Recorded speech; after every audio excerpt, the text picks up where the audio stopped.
Do you know how Joan of Arc felt?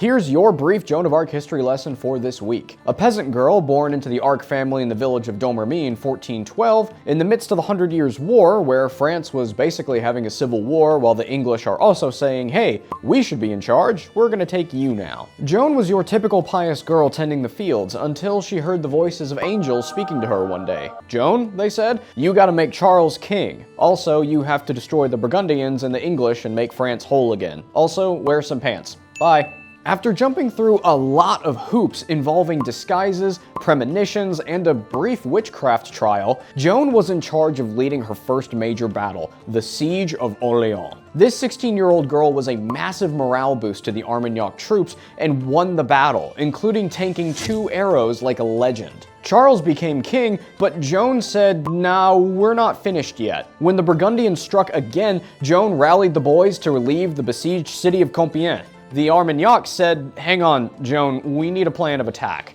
To which she replied, I have a plan. Attack. However, the attack went poorly and she was captured.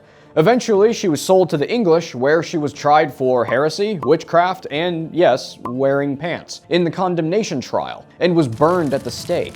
Several decades later, they said, oops, and her trial was nullified and she was redeemed. What an icon. Follow us for more History Bites.